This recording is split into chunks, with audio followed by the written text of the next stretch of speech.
தற்போது இப்போ பார்க்குற போது வந்து பாஜகவுக்கு எந்தெந்த தொகுதிகள், அனைத்து அம்மா மக்கள் முன்னேற்ற கழகத்துக்கு எந்தெந்த தொகுதிகள், பாட்டாளி மக்கள் கட்சிக்கு எந்தெந்த தொகுதிகள் என்று ஏற்கனவே ஸ்கேல் வைத்து அடித்தது போல அடுத்தடுத்து திராவிட முன்னேற்ற கழகத்திற்கு பீதியை கிளப்புகின்ற அடிப்படையில் இன்றைக்கு வந்து ஒரு அசுரபாய் செல்ல அனைத்து இந்திய அண்ணா திராவிட முன்னேற்ற கழகம் சென்று கொண்டிருக்கிறது.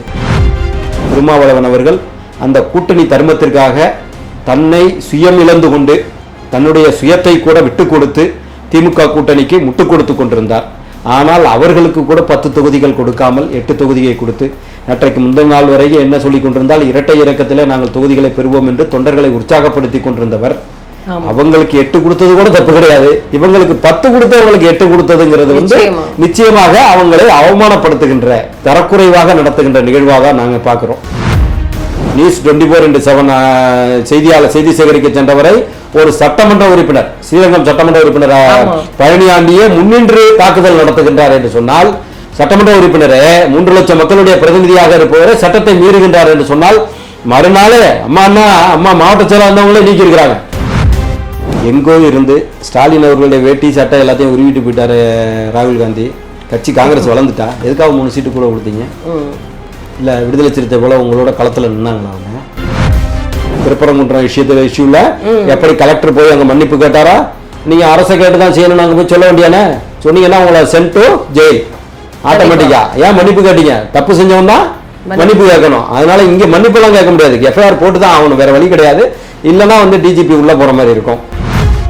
இப்ப இதுக்கு வந்து வழக்கு பதிவு செய்வாங்களா இல்ல அதுக்கு அடுத்தது வந்து பாத்துக்கலாம்? கண்டெம்ட் 11 and 12 கண்டெம்ட் போடுவாங்க. கண்டெம்ட் கோர்ட்ல வரும். வர்ற போது டிஜிபியை கூப்பிடுவாங்க, கால் ஃபார் பண்ணுவாங்க. எஃப்ஐஆர் போடுறியா இல்ல நீ உள்ள போறியா?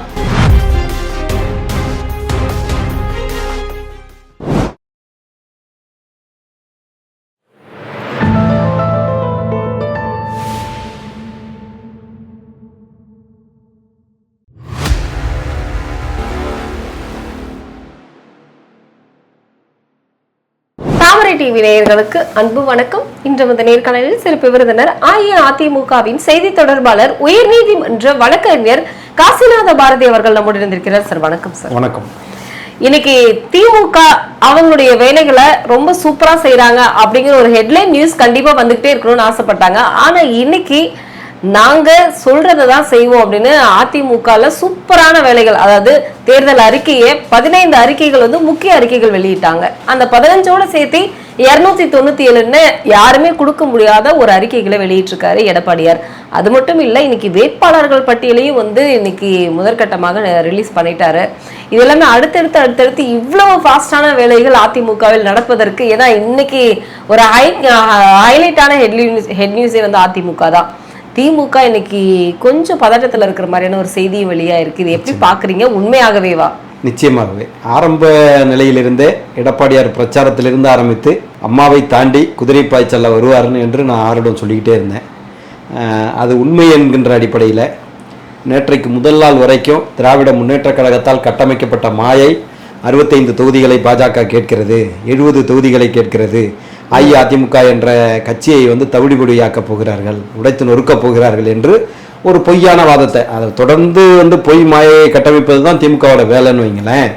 அதையெல்லாம் உடைத்து அவரவர்களுக்கு என்ன தேவையோ அவரவர்களுக்கு உரிய முக்கியத்துவத்தையும் உரிய பிரதிநிதித்துவத்தையும் கொடுத்து மிக அழகாக 3 மாதங்களாக அவர்களுக்குள்ளார ஒரு ரணகலமே நடந்து முடிந்திருக்கிறது, காங்கிரஸுக்கும் அவங்களுக்கும். ஆனால் அனைத்து இந்திய அண்ணா திராவிட முன்னேற்ற கழகத்தை பொறுத்தவரை ஒரு சின்ன சிராய்ப்பு கூட இல்லாமல், ஒரு சின்ன மன வருத்தம் கூட இல்லாமல் அனைவருக்கும் உரிய பிரதிநிதித்துவத்தை கொடுத்து அழகாக நேற்றைக்கு வந்து தேர்தல் அறிக்கை வெளியிட்டதாக இருக்கட்டும், 297 வாக்குறுதிகளை கொண்ட தேர்தல் அறிக்கை ஏற்கனவே 2-3 முறைகள் வெளியிட்ட சிறிய அளவில் வெளியிட்டிருந்தாலும் 297 அறிக்கைகளும் குளிர்சாதன பெட்டி இலவசமாக வழங்கப்படும் என்பதிலிருந்து ஆரம்பித்து, கல்வி கடனுக்கு ரத்து செய்யப்படும் என்பதிலிருந்து ஆரம்பித்து, வேளாண்மை கூட்டுறவு கடன் சங்கங்களை கடன்களை தள்ளுபடி செய்வோம் என்பதிலிருந்து, உண்மையாகவே மக்களுக்கு எதையெல்லாம் செய்ய முடியுமோ, எதையெல்லாம் சாத்தியக்கூறுகள் இருக்கிறதோ, பெண்களுக்கு 2000 ரூபாய் உதவித்தொகையிலிருந்து ஆரம்பித்து அற்புதமான அறிக்கையை வெளியிட்டிருக்கிறார்கள். அதற்கு உண்மையாகவே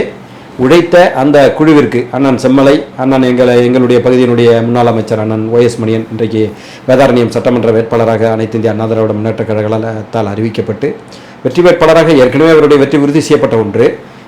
தற்போது இப்போ பார்க்குற போது வந்து பாஜகவுக்கு எந்தெந்த தொகுதிகள், அனைத்து அம்மா மக்கள் முன்னேற்ற கழகத்துக்கு எந்தெந்த தொகுதிகள், பாட்டாளி மக்கள் கட்சிக்கு எந்தெந்த தொகுதிகள் என்று ஏற்கனவே ஸ்கேல் வைத்து அடித்தது போல அடுத்தடுத்து திராவிட முன்னேற்ற கழகத்திற்கு பீதியை கிளப்புகின்ற அடிப்படையில் இன்றைக்கு வந்து ஒரு அசுரப்பாய் செல்ல அனைத்து இந்திய அண்ணா திராவிட முன்னேற்ற கழகம் சென்று கொண்டிருக்கிறது. என்ன காரணம்னு கேட்டிங்கன்னா, இந்த தேர்தல் பணியை எடப்பாடியார் ஆரம்பித்து 2 ஆண்டுகளுக்கு மேலாகிவிட்டது. 190+ தொகுதிகளில் ஏற்கனவே பிரச்சாரத்தை முடித்து விட்டார். ஏறக்குறைய 2 கோடி மக்களை ஏற்கனவே சந்தித்து விட்டார். அதனால வந்து வெற்றி வாய்ப்பை அவர் உறுதி செய்து விட்டதாகவே கருதுகின்றார். அதுதான் உண்மையும் கூட. அடுத்ததாக வந்து பாத்தீங்கன்னா, திராவிட முன்னேற்ற கழகம் வந்து ஒரு கான்கிரீட் கூட்டணின்னு ஒரு மாயையை தொடர்ந்து காட்சி ஊடகங்கள் மூலமாக கட்டமைத்து வந்தார்கள். ஆனால் பிரவீன் சக்கரவர்த்தியினுடைய பேட்டிக்கு பிறகு, மாணிக்கம் தாகூர் அவர்களுடைய பேட்டிக்கு பிறகு, கிரீஷ் சோடங்கர் 117 தொகுதி கேட்டதிலிருந்து, ராகுல் காந்தி வரை அன்ஃபாலோ செய்துவிட்டு சென்றதிலிருந்து, ஸ்டாலின் அவர்களை அன்ஃபாலோ செய்துவிட்டு சென்றதிலிருந்து, எப்போதும் இடம்பெறுகின்ற பிறந்தநாள் வாழ்த்துக்கள் புரோ என்பதிலே புரோ மிஸ் ஆனதிலிருந்து, இன்றைக்கு அவர்கள் வந்து மற்ற கூட்டணி கட்சிகளை விட தாவேகா என்ற ஒரு பூச்சாண்டியை காட்டி 3 தொகுதிகளை திராவிட முன்னேற்ற கழகத்திலிருந்து பறித்து கொண்டதிலிருந்து, இன்றைக்கு மறுமலர்ச்சி திமுகவினுடைய சீட்டுகள் 6லிருந்து 4ஆகவும், இந்திய கம்யூனிஸ்டினுடைய சீட்டுகள் 6லிருந்து 5ஆகவும், மார்க்சிஸ்ட் கம்யூனிஸ்டினுடைய தொகுதிகள் 6லிருந்து 5ஆகவும் குறைக்கப்பட்டு, அதே போல இன்றைக்கு வந்து புதியதாக வந்தவர்களுக்கு, புதிய விருந்தினருக்கு தான் முக்கியத்துவம் கொடுப்பாங்கங்கிற அடிப்படையில் ஏறக்குறைய இன்றைக்கு தேசிய முற்போக்கு திராவிடர் கழகம் எல்லாருக்குமே தெரிந்த வாக்கு வங்கி அவர்களுக்கு ஒரு 0.5% வாக்கு வங்கி தான் இருக்கும். ஆல்மோஸ்ட் அதுக்கு மேலே இருப்பதற்கான வாய்ப்புகள் கிடையாது. ஏன்னா அந்த சகோதரி பிரேமலதா அவர்கள் வந்து பொட்டி வைத்து திமுக கூட்டணிக்கு சென்றார், பொட்டி வைத்து கருத்து கேட்டு கூட்டணிக்கு சென்றார்.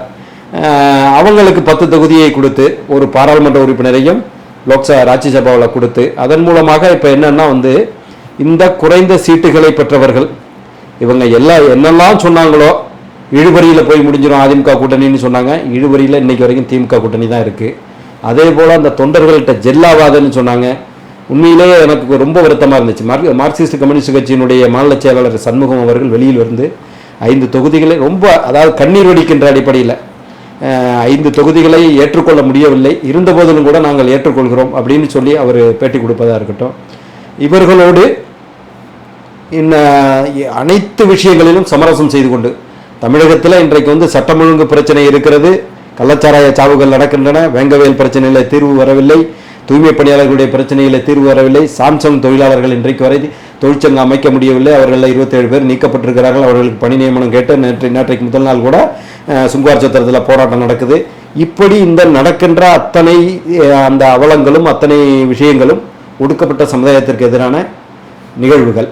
அந்த ஒடுக்கப்பட்ட சமுதாயத்தினுடைய பிரதிநிதியாக இருக்கிற திருமாவளவன் அவர்கள் அந்த கூட்டணி தர்மத்திற்காக தன்னை சுயம் இழந்து கொண்டு, தன்னுடைய சுயத்தை கூட விட்டு கொடுத்து திமுக கூட்டணிக்கு முட்டு கொடுத்து கொண்டிருந்தார்.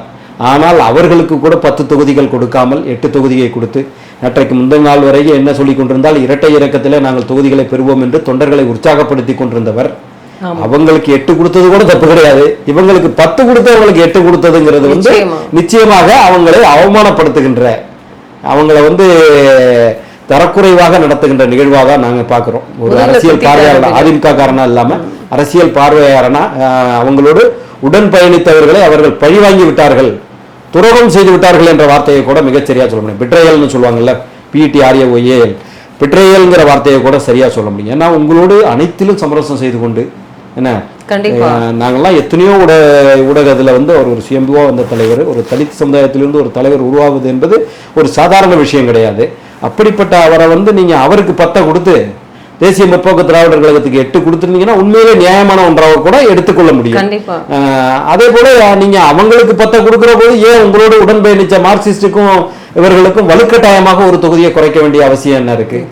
அப்ப அவங்களை அசிங்கப்படுத்துறதானே எடுத்துக்கொள்ள முடியும், அவர்களை தரக்குறைவாக நடத்துவதாகத்தானே எடுத்துக்கொள்ள முடியும். இப்படி ஒரு நிகழ்வை கூட்டணி கட்சியிலிருந்து 2 சீட்டை புடுங்கியிருந்தா எடப்பாடியார் கூட்டணி கட்சிகளை எல்லாம் கபலீகரம் செய்கிறார் என்று தமிழகத்தில் இருக்கிற காட்சி ஊடகங்கள் கூக்குரலிடும். ஆனா இப்ப அதை பத்தி பேசவே இல்லை. அப்போ அவங்க வேற எதுக்காகவோ செயல்படுகின்றார்கள். பத்திரிகையாளர் மணி அவர்களுடைய வார்த்தையில சொல்றதா இருந்தா, அந்த ஊடக தர்மத்தையும் ஊடக அறத்தையும் மிதித்து விட்டு காலடியில, ஆளும் கட்சியினுடைய காலடியில கிடக்கின்றது காட்சி ஊடகங்கள்னு மணி அவர்கள் விமர்சனம் செய்கிறார், மூத்த பத்திரிகையாளர். அது உண்மையா இருக்குமோங்கிற கருத வேண்டியிருக்கு. ஏன்னா அதாவது எங்களுக்கு எடப்பாடியார் தரப்புல எங்களுடைய தேசிய முற்போக்கு தேசிய ஜனநாயக கூட்டணியில பிரச்சனைனா அது வந்து தக்காளி சட்னி, திமுக கூட்டணி இந்தியா கூட்டணியில பிரச்சனைனா அது வந்து ரத்தாங்கிற மாதிரி தான் காட்சி ஊடகங்கள் நடைமுறையில செயல்படுத்தி கொண்டிருக்கின்றன.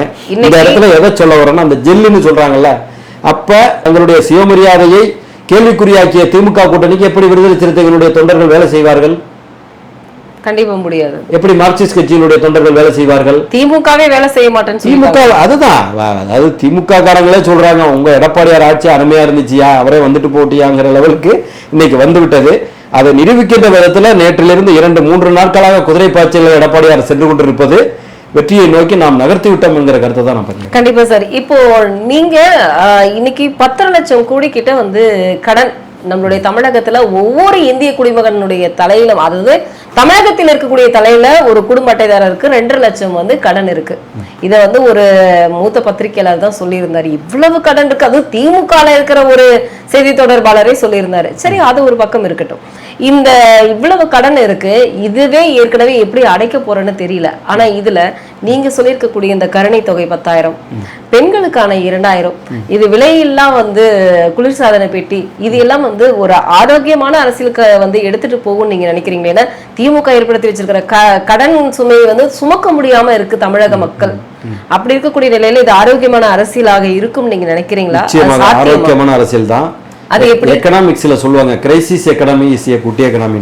அந்த குறைவான இதுல வந்து டெபிசிட்ல போயிட்டு இருந்தாதான் அவங்க வந்து மிகச்சரியா நடைபெறுவாங்க. சர்ப்ளஸ்ல இருக்கிறவன் தண்ணியை குடிச்சிட்டு மல்லாந்து படுத்து கிடப்பான். ஆனா உணவுக்கு பஞ்சா இருக்கிறவன் தான் தேடி ஓடுவான், உழைப்பான். அந்த சமுதாயம் அதனாலதான் டெவலப் ஆகும். அதுதான் சொல்லுவாங்க கிரைசிஸ் எக்கனாமி இஸ் ஏ குட்டி எக்கனாமின்னு சொல்லி. இவங்க வாங்கினது வந்து இவங்களுடைய கையாளாக தனத்திற்காக இவர்களுடைய நிர்வாக திறனற்ற அரசு வாங்கி இது பண்ணிச்சு. இல்ல அதை நம்மளால டேக்கிள் பண்ண முடியும். ஏன்னா அதை ஒரு கிளியரா சொல்லியிருக்காரு. ஏற்கனவே நாங்க வந்து நல்லாட்சியை தந்திருக்கிறோம். கொரோனா பேரிடர்ல நாங்க ₹1 கூட வரி வருவாய் இல்லாத போது கூட மிகச்சிறந்த நல்லாட்சியை, ₹1 கூட மக்கள் மீது வரியை விதிக்காமல் நாங்க இது பண்ணோம். வரி வருவாய் ஒன்று வரல, வரி எதுவும் விதிக்க முடியாத சூழல். ஆனா அப்பையும் கூட ஒரு நல்லாட்சியை நாங்க தந்திருக்கிறோம். ஏற்கனவே ஒரு நல்ல ஆட்சியை தந்ததற்கான உதாரணம் இருக்கிறது. நிச்சயமா நாங்க பண்ணுவோம்னு சொல்லியிருக்கிறாங்க. இந்த இவங்களுடைய ஆட்சியில என்ன ஏன் இப்படி ஒரு சீர்குலைவு வந்துச்சுன்னா, 4.5 லட்சம் 5 லட்சம் கோடி கடனை வாங்கினாங்க. அது வந்து இவங்க வந்து எந்த விதமான ₹1 கூட வரி விதிக்காமல் செய்திருந்தாங்கன்னா கூட நம்ம சரின்னு ஏற்றுக்கொள்ளலாம். 150 மடங்கு சொத்து வரியை ஏற்றிவிட்டு, 3 முறை மின்சார கட்டணத்தை உயர்த்தி விட்டு, குப்பைக்கு கொண்டு ஃபார்வர்ட் ரேட்ல 2015 வரியை விதித்து விட்டு, கமர்ஷியல் பில்டிங்களுக்கு 18% வரியை கொடுத்து விட்டு, அப்ப இந்த இடத்துல தான் டிடிவி அவர்கள் சொல்வது போல டிடிவி அந்த விமர்சனத்தை வைத்திருந்தார். இந்த இவர்கள் வாங்கிய கடனையும் இந்த வந்த வரி வருவாயையும் எங்கோ மடைமாற்றம் செய்கிறார்கள். அதை சரியாக நிர்வாகம் செய்ய இந்த ஸ்டாலின் அவர்கள், பொம்மை முதல்வர் ஸ்டாலின் அவர்களுக்கு தெரியவில்லை என்று அவர்கள் வைக்கின்ற வாதம் சரியாக இருக்கிறது என்றுதான் நான் கருத முடியும். ஒரு அரசு நினைத்தால், இப்ப நீங்க வந்து இதுக்கு நான் உதாரணம் சொல்ல வந்தா வந்து, நீங்க வந்து டாஸ்மாக் மீது வந்து அமலாக்க பிரிவு வந்து ஒரு ரைடு நடத்தினாங்க. அந்த விசாகன் ஐஏஎஸ், அதனுடைய தலைவராக இருக்கிற விசாகன் ஐஏஎஸ் ஆட்டோவில் ஏறி தப்பிச்சு ஓடினாரு. அன்றைக்கே பரபரப்பாக பேசப்பட்டது 4,000 கோடியா 10,000 கோடியா 40,000 கோடி அளவுக்கு ஊழல் நடந்திருக்கிறது என்று பேசப்பட்டது. அதுல என்னன்னா, நேரடியாகவே வித்தவுட் என்ட்ரியா ஒவ்வொரு இதுக்கும் அனுப்புறாங்க. இப்ப QR கோடு வந்துருச்சு. இப்போ ஒரு 2-3 மந்த்ஸா QR கோடு வந்துருச்சு. இப்ப எல்லாம் யாரும் பண்ண முடியாது. ஆனா அதுக்கு முன்ன QR கோடு இல்லாத போது டைரக்டாவே வந்து மது ஆலைகளிலிருந்து விற்பனை நிலையங்களுக்கு அனுப்பப்பட்டதுங்கிற போது வந்து வருவாய் குறைந்து விடுகிறது. அது ஒரு காரணம். அப்புறம் ஒரு பார்ல இன்னைக்கு பாத்தீங்கன்னா வந்து 6,500 பார் இருக்கு. அதுல 1,200 தான் ஆதரைஸ்டு பார். பாக்கி 5,000 பார்கள் வந்து அன்ஆதரைஸ்டு பார்கள். அதுல இருந்தெல்லாம் மாதம் 1 லட்சம் 1.5 லட்சத்தை வசூல் செய்வதற்கு தான் கரூர் கம்பெனி, இவருடைய செந்தில் பாலாஜியுடைய கரூர் கம்பெனி. இந்த மாதிரியான டாஸ்மாக்ல இருந்து வருகின்ற இல்லீகல் அமௌண்ட் தான் இந்த மாதிரி எல்லாம் மடைமாறுதோ. செந்தில் பாலாஜி மேலே அப்படி ஒரு வாதம் வச்சாங்க. 300 கோடி ரூபாய்க்கு வீடு கட்டிக்கிட்டு இருக்காரு. இத்தாலியன் மார்பிள்ஸ் இப்ப நின்று போயிருக்குன்னு வைங்களேன். சவுக்கு சங்கர் அதை வெளில கொண்டு வந்தார். இத்தாலியன் மார்பிள்ஸ் இறக்கி இருக்கிறாங்கன்னு சொன்னாங்க பாருங்க. இந்த மாதிரி அரசுக்கு வர வேண்டிய வருவாய் மடைமாற்றம் செய்யப்பட்டு, ஆனா கடனை மட்டும் உயர்த்திக்கிட்டே போறதுனால ஒரு நிர்வாக திறனில்லாத அரசு ஒரு காரணம். அடுத்ததாக இவங்க மடைமாற்றம் செய்தது 2வது காரணம்னு வச்சுக்கிடுங்க. இது போல வந்து சட்டம் ஒழுங்கு சந்திச்சிருக்கிறது. 6,999 போக்சோ வழக்குகள் பதிவாகி இருக்கின்றன. 5,000க்கு மேல் தமிழகத்தில் கொலைகள் நடந்திருக்கிறது. சட்டம் ஒழுங்குன்னு ஒன்றும் இல்லை. இதை பாதுகாக்க வேண்டிய டிஜிபி பொறுப்பு டிஜிபியா இருக்காரு. அவர் டைரக்ட் டிஜிபியா இருந்தா கூட அவருக்கு டெய்லி ரிப்போர்ட் பண்ணுவாங்களாம். யூனியன் பத்திரிகையில படிச்சா அந்த பொறுப்பு டிஜிபியா இருக்கிறதுனால அவங்களுக்கு யாருமே ரிப்போர்ட் பண்றது இல்லை. ஒவ்வொரு எஸ்பியும் டெய்லி ரிப்போர்ட் பண்ண வேண்டியது பண்றது இல்லைன்னு. 1 லட்சம் கஞ்சா சாக்லேட்டுகளை திருவள்ளூர் மாவட்டத்தில் மட்டும் பிடிச்சோன்னு சொல்லி மு க ஸ்டாலின் அவர்கள் சொல்லுகின்றார் என்று சொன்னால், ஒரு முதலமைச்சரே சொல்லுகின்றார் என்று சொன்னால், இந்த நாட்டிலே போதைப் பொருட்களுடைய காடாக தமிழகத்தை மாற்றியது தான் திராவிட மாடலுடைய சாதனையாக எடுத்துக்கொள்ள முடியும். இதற்கு அடுத்ததாக இந்த திராவிட முன்னேற்ற கழகம் செய்த மிகப்பெரிய அவலமான சூழல் என்னன்னா, தமிழகத்தில் இருக்கிற கனிம வளங்களை ஒட்டுமொத்தமாக கபலீகரம் செய்தது. அப்பாவு அவர்களுடைய ராதாபுரம் தொகுதியில் மட்டுமே 27 கல்குவாரிகள் செயல்படுகின்றன நம்ம கேள்விப்பட்டிருக்கோம். நீங்க கூட பார்த்திருப்பீங்க, நியூஸ் 24x7 செய்தி சேகரிக்க சென்றவரை ஒரு சட்டமன்ற உறுப்பினர், ஸ்ரீரங்கம் சட்டமன்ற உறுப்பினர் பழனியாண்டியே முன்னின்று தாக்குதல் நடத்துகின்றார் என்று சொன்னால், சட்டமன்ற உறுப்பினரே 3 லட்சம் மக்களுடைய பிரதிநிதியாக இருப்பவரை சட்டத்தை மீறுகின்றார் என்று சொன்னால், மறுநாளே அம்மா மாவட்ட செயலாளர் இருந்தவங்களே நீக்கியிருக்கிறாங்க, அண்ணா ரமணாவை நீக்கியிருக்கிறாங்க, அண்ணா அக்ரி கிருஷ்ணமூர்த்தியை நீக்கியிருக்காங்க. இன்னைக்கு அவங்க திரும்ப கட்சிக்கு வந்துட்டாங்க, செயல்படுறாங்க. அது வேற. செங்கோட்டையன் அவர்கள் மேல அப்ப நடவடிக்கை எடுத்தாங்க. அந்த மாதிரி இல்லாமல் அவர்களை பாதுகாக்கின்ற கேடயமாக திராவிட முன்னேற்ற கழகம் செயல்பட்டுக் கொண்டிருக்கிறது. இங்க கல்குவாரிகளுக்கு எதிராக செயல்பட்ட ஜெகபர் அலி, அதிமுகவினுடைய கவுன்சிலர், புதுக்கோட்டையை சேர்ந்தவர் வெட்டி கொல்லப்பட்டார். அதுபோல ஒரு லூர்து பிரான்சிஸ்ங்கிற ஒரு விஏஓ, கிராம நிர்வாக அலுவலர், மணல் கொள்ளையை தடுத்தார்னு சொல்லி கொல்லப்பட்டார். ஒட்டுமொத்தமா இதுக்கு என்ன காரணம்னா, இந்த வேலைகளை, இந்த சட்டவிரோத செயல்களை செய்பவர்கள் திராவிட முன்னேற்ற கழகத்தை சேர்ந்தவர்கள். அதனாலதான் இவங்க அவங்க மேல நடவடிக்கை எடுக்க மாட்டேங்கிறாங்க. இன்னைக்கு பாத்தீங்கன்னா, இன்னும் அழகா ஒரு நியூஸ் படித்தேன். பெருங்குளம்ங்கிற ஒரு மதுரை மாவட்டத்தை சேர்ந்த ஒரு பகுதியில் 168 ராணுவ வீரர்கள், அந்த ஊர்ல கிட்டத்தட்ட 15 கல்குவாரிகள் செயல்படுகின்றன சொல்லி அவங்க ஒட்டுமொத்தமாக ராணுவ உடையிலேயே கலெக்டரை நேரடியாக சந்தித்து, அதாவது வித்தவுட் இன்ஸ்ட்ரக்ஷன் ராணுவ உடையை யாரும் பயன்படுத்தக்கூடாது. ஆனா எங்களது சிவில் அஃபென்ஸா இருந்தா கூட இந்த எங்களுடைய கிராமத்தை பாதுகாக்க வேண்டும்ங்கிற அடிப்படையில் 168 ராணுவ வீரர்கள் ராணுவ உடையிலேயே போய் கலெக்டரை பார்த்து கம்ப்ளைண்ட் கொடுத்துட்டு வெளில சொல்றாங்க, இது நாங்க இது வரைக்கும் சிவிலா நாங்க கொடுத்தோம், இப்ப எங்க உடையில கொடுத்துருக்கோம், இதுக்கும் நடவடிக்கை எடுக்க போறல. அப்போ ஒட்டுமொத்தமாக தமிழகத்தினுடைய கனிம வளங்களை இன்றைக்கு திராவிட முன்னேற்ற கழக அரசு, திராவிட முன்னேற்ற கழகத்தை சேர்ந்தவர்கள் கபலீகரம் செய்து கொண்டிருக்கிறார்கள். இயற்கை வளங்களையும் சூறையாடி விட்டார்கள். நான் என்ன ஒன்று கேட்கிறேன்னா, நீங்க 1.0லயே 0 தான் சாதிச்சீங்க, அப்புறம் எதுக்கு 2 முட்டைன்னு நான் கேட்கிறேன். காவல்துறை முதலமைச்சரின் கட்டுப்பாட்டில் தான் இன்னைக்கு வரைக்குமே இருக்கு. அதே போல நான் காவல்துறையை நான் கையில பெருசா எடுக்க மாட்டேன். ஆனா கஞ்சா, இந்த போதை ஒழிப்பு முதலமைச்சரின் கட்டுப்பாட்டில் கீழ் இயங்கும், அதை குறைந்த காலத்திலேயே அதை ஒழித்து காட்டுவேன்னு சொல்லிட்டு எடப்பாடியார் சொல்லியிருக்கிறாரு. அதுக்கு ஏன்னா எல்லா கட்சிகளுமே மதுவை ஒழிப்பேன், போதைப் பொருளை ஒழிப்பேன் தான் வராங்க. இவர் என்னோட கட்டுப்பாட்டில இருந்து அதை ஒழிப்பேன்னு சொல்லியிருக்கிறாரு. இதை நீங்க எப்படி பாக்கல? உண்மையாவே அதை சமூக அக்கறையாக நினைக்கிறேன். வெறுமனே வார்த்தைகளில் மட்டும் பேசிவிட்டு செல்பவர் அல்ல எடப்பாடியார். போதைப் பொருளுக்குன்னு தனி டீமை நான் உருவாக்குவேன், அதை என்னுடைய நேரடி கண்ட்ரோல வச்சிருப்பாங்கிறது நிச்சயமாக தமிழக மக்களுடைய நலம் சார்ந்து. ஏன்னா இந்த போதைப் பொருளுடைய, போதையின் வஸ்துக்களுடைய உச்சத்துல தான் இந்த கொலைகள் தாறுமாறான கொலைகள். இந்த போதையினுடைய இந்த ஒட்டுமொத்த இதுக்கும் காரணம் ஸ்டாலின் அவர்களுடைய நிர்வாக சீர்குலைவு. நிர்வாக சீர்குலைவு 2 கட்சிக்காரர்களுடைய ஹை ஹேண்டட் கட்சிக்காரர்கள் தான் அதை மறைமுகமா செய்யறாங்க. அதனாலதான் அதை காவல்துறையாலேயே காவல்துறை ஸ்காட்லாந்து யார்டுக்கு இணையான காவல்துறை தான். ஆனால் அவர்களுடைய கைகள் கட்டப்பட்டிருப்பதால் கட்சிக்காரர்கள் மேல நடவடிக்கை எடுக்க முடியல. அண்ணாநகர் சிறுமி பாலியல் வழக்குல கம்ப்ளைண்ட் கொடுக்க போற பெற்றோரை தாக்குறாங்க. அப்ப அங்க தப்ப செஞ்சவன் யாரா இருக்க முடியும்? கட்சிக்காரனா தான் இருக்க முடியும். சரிங்களா? அதனால அவங்கள அந்த குற்றவாளிகளை காப்பாற்றுகின்ற கேடயமாக திராவிட முன்னேற்ற கழகம் செயல்படுது இன்னைக்கு. ஆனா நீங்க சொல்வது போல சார், இன்னைக்கு துரைமுருகன் சொல்லியிருக்கிறாரா, அதிமுக சொல்லி இருக்கக்கூடிய வாக்குறுதிகள் எல்லாமே வித்து வேட்டு தான், இது எதுக்குமே பிரயோஜனப்படாது, இத சொல்லி அவங்க பேர் வாங்கிக்கலாம்னு நினைக்கிறாங்க, அது ஒண்ணுமே நடக்காது அப்படின்னு சொல்லிட்டு துரைமுருகன் சொல்லி இருக்கிறாரு. அது மட்டும் இல்ல, மாப்பிள்ள அவரு தான், ஆனா அவர் போட்டிருக்கிற சட்டை அமித்ஷாவோடது அப்படின்னு ஐ பெரியசாமி ஒரு கிண்டலா விமர்சனம் பண்ணியிருக்கிறாரு.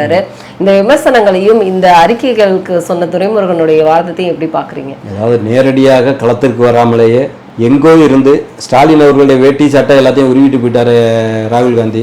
கட்சி காங்கிரஸ் வளர்ந்துட்டா, எதுக்காக 3 சீட்டு கூட கொடுத்தீங்க? இல்ல விடுதலை சிறுத்தை போல உங்களோட களத்துல நின்னாங்களா? அவங்க இல்ல உங்களுக்கு கைகோத்து நின்னாங்க. காங்கிரஸ்க்கே திமுக தான் வேலை செய்யணும் என்ன? அதனால அதாவது திராவிட முன்னேற்ற கழகத்தினுடைய பார்வை என்னைக்குமே தங்களுக்கு என்ன அர்த்தம், அடுத்தவங்களுக்கு தக்காளி செட்லிங்கிறதா அவங்களுடைய பார்வை. அதனால தங்கள் மீதான தவறுகளை மறைப்பதற்கு நான் என்ன கேட்குறேன், உங்களுக்கு தோல்வி பயம், உச்சபட்ச தோல்வி பயத்தில் நீங்கள் இருக்கிறீங்க.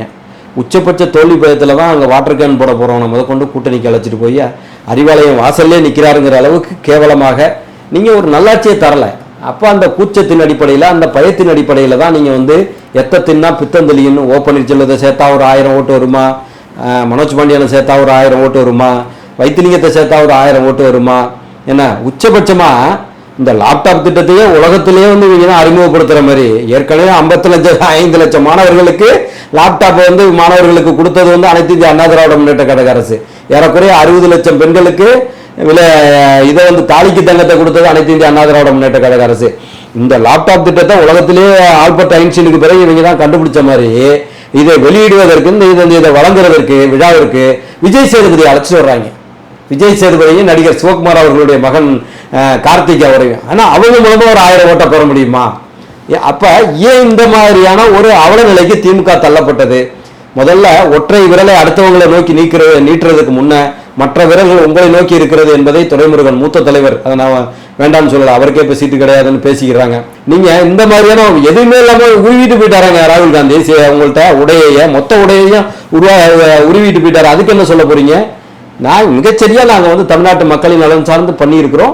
ஒரு வர்க்க பரம்பரை ரங்காவலர் போல வந்தவர் கிடையாது. கிளைக்கழக செயலாளர் இருந்து ஆரம்பித்து பொதுச் செயலாளராக உயர்ந்திருக்கிறார். உண்மையாக மக்களின் நலன் சார்ந்து செயல்படுகின்றார். நீங்க 505 வாக்குறுதி பொய்யா கொடுத்தீங்களா? அதுல பாதி நிறைவேற்றிருந்தாலும் நீங்க ஏங்க கூட்டணி கட்சி வேணும்? எப்பா எல்லாரையும் வெளியேற்றுப்பா, நான் மட்டும் திமுக மட்டும் தனிச்சு நிற்கணும்னு சொல்ல வேண்டியன எதுக்கு அவரை தேடுறீங்க? விஜய் சேதுபதி எதுக்கு தேடுறீங்க? சத்யராஜ் பொண்ணு, அது மூலமா ஒரு 200 ஓட்டு கிடைக்காதான்? ஏங்க உங்களுக்கு இந்த மாதிரி நிலவரம்? சோழவந்தான் தொகுதியை வந்து திமுக கோட்டையாக மாற்ற முடியும்னு அமைச்சர் மூர்த்தி அவர்கள் சொல்றாரு. ஆனா இன்னைக்கு வரைக்குமே அதிமுக அந்த இடத்துல வந்து ஒரு வலுவாக வந்து 7 லட்சம் ரூபாய்க்கு மேல பத்திரப்பதிவு நடந்தா அது நேரடியாக மூர்த்திக்கு ஒரு கமிஷன் போகணுங்கிறது தமிழகத்துல எழுதப்படாத வரலாறு ஒண்ணு இருக்குங்கிறது அவருக்கு உலக மக்களுக்கு தெரியாதுன்னு அவர் நினைச்சிட்டு இருக்காரு. அவரோட திருமணமே அதுக்கு பல 100 கோடி ரூபாய் செலவு பண்ணி என்ன சோழர் காலத்து மன்னர் குடும்பத்துக்கு வாரிசு போல இவங்க திருமணத்தை நடத்தினதெல்லாம் மக்கள் பார்த்துக்கிட்டு தான் இருக்காங்க. மக்களுக்கு ஒண்ணுமே தெரியாது. அப்படியே கண்ணை மூடிட்டு பூனை கண்ணை மூடிட்டு உலகம் இருந்தது போல அவர் மூர்த்தி நினைச்சுக்கிட்டு இருக்காரு போல இருக்கு. சோழவந்தானே இல்லை, தமிழகத்துல எந்த இடத்தையும் நீங்க கைப்பற்ற முடியாது. 210 தொகுதிகளுக்கு மேல் அனைத்து இந்திய அண்ணா திராவிட முன்னேற்ற கழக தேசிய ஜனநாயக கூட்டணி வெற்றி பெற இருக்கிறது. இவங்க அது எடப்பாடியார் வந்து டங்கு ஸ்லிப்பாகி சொன்னாங்களே என்னமோ தெரியல, இதுதான் திராவிட முன்னேற்ற கழகத்தினுடைய இறுதி தேர்தல்னு சொன்னாங்க, ஞாபகம் இருக்கா? அது உண்மை அதுவாகத்தான் மாற இருக்கிறது. சென்ற வாரம் வரைக்கும் இந்த காபந்து சர்க்கார் வருவதற்கு முதல் நாள் வரை தமிழகத்துல தலைநகர் சென்னையில போராட்டம் நடக்காத இடங்களே கிடையாது. சமவேளைக்கு சமூதியம் கேட்ட ஆசிரியர்கள் 20,000 பேர்ல இருந்து, தொகுப்பூதிய ஆசிரியர்கள் 16,000 பேர்ல இருந்து, ஊராட்சி செயலாளர்கள் இருந்து, டாஸ்மாக் ஊழியர்கள் இருந்து, செவிலியர்கள் இருந்து, தூய்மை பணியாளர்கள் இருந்து, சத்துணவு அமைப்பாளர்கள் இருந்து போராடாத நபர்களே கிடையாது என்ற அடிப்படையில் அந்த பழைய ஓய்வு திட்டத்தை கொடுக்காதால இன்றைக்கு 22 லட்சம் அரசு ஊழியர்களும் திராவிட முன்னேற்ற கழக அரசுக்கு எதிராக, ஸ்டாலினுக்கு எதிராக திசை திரும்பி இருக்கிறார்கள். சட்டம் ஒழுங்கால் பாதிக்கப்பட்டவர்கள் இன்னும் நேற்றைக்கு ஒரு 3 நாட்களுக்கு முன்பு தமிழகத்தில் இருக்கிற விவசாயிகள் சங்க கூட்டமைப்பு 285 பொறுப்பாளர்கள் சேர்ந்து, குறிப்பாக அண்ணன் PR பாண்டியன், மன்னார்குடி PR பாண்டியன், நண்பர் வழக்கறிஞர் ஈசன் உள்ளிட்டவர்கள் சேர்ந்து இந்த ஸ்டாலின் அரசு விவசாயிகளுக்கு ஒரு துரும்பை கூட கிள்ளி போடவில்லை. இந்த விவசாயிகள் விரோத, மக்கள் விரோத ஸ்டாலின் அரசு திரும்ப வரக்கூடாது, அவர்களுக்கு எதிராக தேசிய ஜனநாயக கூட்டணிக்கு வாக்களிப்போன்னு அவங்க தீர்மானத்தை நிறைவேற்றி இருக்கிறாங்க. என்ன காரணம் அவங்க சொல்றாங்கன்னா, எடப்பாடியாருடைய ஆட்சி நின்று போகின்ற அந்த 2021 35,000 கோடி ரூபாய் வேளாண்மை கூட்டுறவு கடன் வங்கிகளில் பெற்ற கடன்களை தள்ளுபடி செஞ்சாரு. அதுல 14,000 கோடி டிஸ்போஸ் செய்யப்பட்டது. மிச்சம் இருக்கிற தொகையை டிஸ்போஸ் செய்யறதுக்கு முன்ன ஆட்சி மாறிடுச்சு. நான் வந்த உடனே செய்யறேன்னு சொன்ன ஸ்டாலின் இன்றைக்கு வரை 5 ஆண்டுகளாக அதை நிறைவேற்றவில்லை. ஒட்டுமொத்தமாக அனைத்து தரப்பினருடைய வெறுப்பை சம்பாதித்த ஸ்டாலின் அரசிற்கு இதுதான் இறுதி தேர்தல் என்பதை எடப்பாடியாருடைய வார்த்தையை நானும் வழிபடுகிறேன் கருத்தை பதிவு. நேருடைய வழக்கு இது வந்து பாத்தீங்கன்னா ஏன் இப்போ வரைக்கும் நீங்க FIR போடல, நாங்க வந்து நிறைவேற்றணும், அதாவது உத்தரவு போட்டு ஏன் இப்போ வரைக்கும் நிறைவேற்றல அப்படின்னு சொல்லி கேட்டிருக்காங்க. அதுக்கு லஞ்ச ஒழிப்புத்துறை வந்து அரசாங்கத்தை கேட்டுதான் வந்து இதை செய்யணும் அப்படின்னு சொல்லியிருக்காங்க. உண்மையாகவே அரசினுடைய அனுமதியில தான் இதை செய்யணுமா? இல்ல, அதாவது வந்து ரிட்டு பொறுத்த வரைக்கும் நான் ரிட்டு தான் அதிகமாக நடத்துறேன். ஜூரிஸ்டிக்ஷன் நீதி பேராணை, directing one authority to do something or not to do something, ஒன்றை செய்யி இல்லை ஒன்றை செய்யாதங்கிறது தான் ரிட் ஜூரிஸ்டிக்ஷன் 226. உங்களை வந்து மத்திய லஞ்ச ஒழிப்புத்துறை அவங்க டைரக்டாக வந்து இங்கே என்ஃபோர்ஸ்மெண்ட் டிபார்ட்மெண்ட் இங்கே வந்து வழக்கு போட முடியாது. இங்கே உள்ளவங்க FIR போட்டால் தான் then taken over and handle the case. இந்த அடிப்படையில் உங்களுடைய லஞ்ச ஒழிப்புத்துறைக்கு DGPக்கு டைரெக்டாக அவங்க வந்து கிட்டத்தட்ட 252 பக்கங்கள்லாம் அவங்க வந்து இருக்கிற எவிடன்ஸை பூரா அலாங் வித் எலக்ட்ரானிக் டிவைஸும் உங்களுக்கு அனுப்பியிருக்கிறாங்க. நீங்கள் வழக்கு போடலை. IS இன்பதுரை, அனைத்து இந்திய அண்ணா திராவிட முன்னேற்ற கழகத்தினுடைய வழக்கறிஞர் பிரிவு செயலாளர் அண்ணன் பாராளுமன்ற உறுப்பினர் அண்ணன் இன்பதுரை அவர்கள் வழக்கு போட்டாங்க. வழக்கில் உயர்நீதிமன்றம் ஏற்கனவே ஆணை அளித்துட்டாங்க அவங்கள வந்து FIR போட சொல்லி. அதாவது உச்சபட்ச அத்தாரிட்டி இந்தியாவில் வந்து நீதிமன்றம் தான். நீதிமன்றம் ஆணையிட்டதுக்கு பிறகு நாங்கள் அரசு தான் இது பண்ணணும்னு சொன்னால் அப்புறம் அரசு தான் அது ஹையஸ்ட் அத்தாரிட்டின்னு ஆகிடும். அப்படிலாம் கிடையாது. அரசுக்கு வந்து பல்வேறு நோக்கங்கள் இருக்கலாம், ஆனால் நீதிமன்றத்துக்கு எந்த நோக்கமும் கிடையாது. நீதி பரிபாலனம் செய்வதை தவிர வேற எந்த நோக்கமும் கிடையாது. இந்த வழக்கை பதிவு செய்யலைன்னா அது நீதிமன்ற அவமதிப்பு. Section 11 and 12 of the contempt of courts act படி நான் வழக்கறிஞராக இருக்கிறதுனால அது வந்து நீதிமன்ற அவமதிப்பு வழக்கு. சீஃப் செக்ரட்டரியே வந்து நேரடியாக நின்று மன்னிப்பு கேட்குற அளவுக்கு திருப்பரங்குன்றம் இஷ்யூல எப்படி கலெக்டர் போய் அங்கே மன்னிப்பு கேட்டாரா, நீங்கள் அரசை கேட்டு தான் செய்யணும் நாங்கள் போய் சொல்ல வேண்டியானே, சொன்னீங்கன்னா உங்களை சென்ட் டு ஜெயில் ஆட்டோமேட்டிக்கா. ஏன் மன்னிப்பு கேட்டீங்க? தப்பு செஞ்சவன் தான் மன்னிப்பு கேட்கணும். அதனால இங்கே மன்னிப்பெல்லாம் கேட்க முடியாது, எஃப்ஐஆர் போட்டு தான் ஆகணும், வேற வழி கிடையாது. இல்லைன்னா வந்து டிஜிபி உள்ள போற மாதிரி இருக்கும். ரைட்டுங்களா? இப்ப காபந்து சர்க்கார்ல இருக்கு, இப்ப பண்ண மாட்டாங்க, ஆஃப்டர் இது பண்ணுவாங்க. எஃப்ஐஆர் போட்டு தான் ஆகணும், அதுல வேற மாற்று இதே கிடையாது. ஹையஸ்ட் அத்தாரிட்டி இந்தியாவில் ஜுடிஷியரி தான். அதனால வந்து ஏதோ பொய்யா சொல்லி அவங்க சொல்லணும் இவங்க சொல்லணும்னா அப்புறம் தான் ஏன் போய் கலெக்டர் மன்னிப்பு கேட்கிறாரு திருப்பரங்குன்ற இஷ்யூல? ரைட்டுங்களா? அவர் நீதிபதி எந்த சாதியா வேணாலும் இருக்கலாம், எந்த மதத்தை சேர்ந்தவர்களாலும் இருக்கலாம். அவங்க தீர்ப்பு கொடுத்துட்டாங்கன்னா தீர்ப்பு it has to be complaint, duly complaint. ரைட்டுங்களா? அவர் அப்புறம் அவர் அந்த சாதியை சேர்ந்தவர் இந்த சாதிக்கு எதிராக ஆர்டர் போட்டாரு. இது அவங்க அந்த திருப்பரங்குன்ற இஷ்யூவில் அவங்க எடுத்தது என்ன, அது ஒரு ஒரு ஒரு ஜுடிஷியரியை வந்து கொஸ்டின் பண்ற விஷயம். ஒருத்தர் ஆர்டர் போடுறாருன்னா, இப்போ நான் ஆர்டர் போடுறேன்னா நீங்க ஆண்களுக்கு சப்போர்ட்டா பேசுறீங்க, இப்போ நீங்க ஆர்டர் போடுறீங்கன்னா நீங்க பெண்களுக்கு சப்போர்ட்டா பேசுறீங்க. ஒரு சாதியை சேர்ந்தவங்களுக்கு ஒரு 1 year இவர் எஸ்சிக்கு எதிராக ஆர்டர் போட்டாருன்னு நீதிமன்றத்தை பற்றி தவறான அபிப்பிராயத்தை கட்டமைப்பது என்பது கண்டெம்ட். இப்ப இதுக்கு வந்து வழக்கு பதிவு செய்வாங்களா இல்ல அதுக்கு அடுத்தது வந்து பாத்துக்கலாம்? கண்டெம்ட் 11 and 12 கண்டெம்ட் போடுவாங்க. கண்டெம்ட் கோர்ட்ல வர்றபோது டிஜிபியை கூப்பிடுவாங்க, கால் ஃபார் பண்ணுவாங்க. எஃப்ஐஆர் போடுறியா இல்ல நீ உள்ள போறியா, whether you go ready to register the case or I will send you to the jail அப்படின்னு கேட்டுருவாங்க. நெக்ஸ்ட் டைம் ப்ரிப்பேராக வந்துருங்க, கைலி வேட்டியெல்லாம் கொண்டு வந்துருங்க உள்ள போறதுக்கு அப்படின்னு சொல்லிடுவாங்க. இதுதான் யூஸ்வலாக நடக்கிறது. உடனே பயந்துக்கிட்டு கம்ப்ளைண்ட் பண்ணிடுவாங்க. போட்டு தான் ஆகணும். நான் ஒரே ஒரு வார்த்தையை தான் கேட்குறேன், இந்த மாதிரியான இந்த தமிழகத்தில் நடக்கிற சட்டம் ஒழுங்கு பிரச்சனைகளுக்கோ இந்த 1020 கோடி ரூபா லஞ்ச ஊழல், அதாவது இதில் வந்து வேலை பெறுவது குடிநீர் வழங்கல் துறையிலங்கிறது ஒவ்வொரு சாமானியனுடைய கனவு. இந்த வேலையை வாங்கிட்டு தான் எனக்கு கல்யாணம் பண்ணணும்னு இருக்கிற இளைஞர்கள் எவ்வளோ பேர் இருக்கிறாங்க. அவர்கள் உண்மையிலே திறமையானவர்கள் இருக்கிறார்கள். அவர்கள் வயிற்றில் மண்ணை போட்டுட்டு 45 லட்சத்தையும் 35 லட்சத்தையும் வாங்கி கொண்டு காசுக்காக நீங்கள் வேலைக்கு போட்டிங்கன்னா அவன் வந்த மறுநாளே லஞ்சம் வாங்க தானே செய்வான், நேர்மையாக செயல்படுவானா? எவ்வளவு இளைஞர்களுடைய ஏழை மாணவர்களுடைய வயிற்றில் வந்து மண்ணை போட்டுட்டு நான் சமூக நீதி அரசுன்னு சொன்னால் கேட்கறதுக்கு கேனவாயங்க யாரும் இருக்காங்களா என்ன? அதை வந்து 1020 கோடி ரூபா ஊழல் நடந்திருக்கு, இதுக்கு பாஜக காரணமா? 200 கோடி ரூபாய் மதுரை மேயருடைய கணவரும் ஆட்டையை போட்டாங்களா, அதுக்கு பாஜக தான் காரணமா? தமிழகத்தில் நடக்கின்ற சட்டம் ஒழுங்கு சீர்கேடுகளுக்கெல்லாம் பாஜக தான் காரணமா? தமிழ்நாடு முழுக்க போதைப் பொருட்களுடைய காடாக மாறியதற்கு பாஜக தான் காரணமா? பொய்யான வாதத்தை அனைத்து இந்திய அண்ணா திராவிட முன்னேற்ற கழகம் நல்ல அரசை தரவில்லை என்று ஒரு வாதத்தை வைத்தால் திமுக காரனே அதை ஏற்றுக்க மாட்டான். அதனால பாஜகங்கிற பூச்சாண்டியை காட்டி நீங்க வந்து அரசியல் செய்து கொண்டிருக்கிறீர்கள். இது தமிழ்நாட்டில் இருக்கிறவங்களுக்கு இது ஒன்றும் பீகார ராஜஸ்தானம் கிடையாது. கல்வி அறிவும் அதிகம், அரசியல் அறிவும் அதிகம். அதனால எடப்பாடியாருடைய வார்த்தையில இதுதான் திமுகவினுடைய இறுதி தேர்தல்.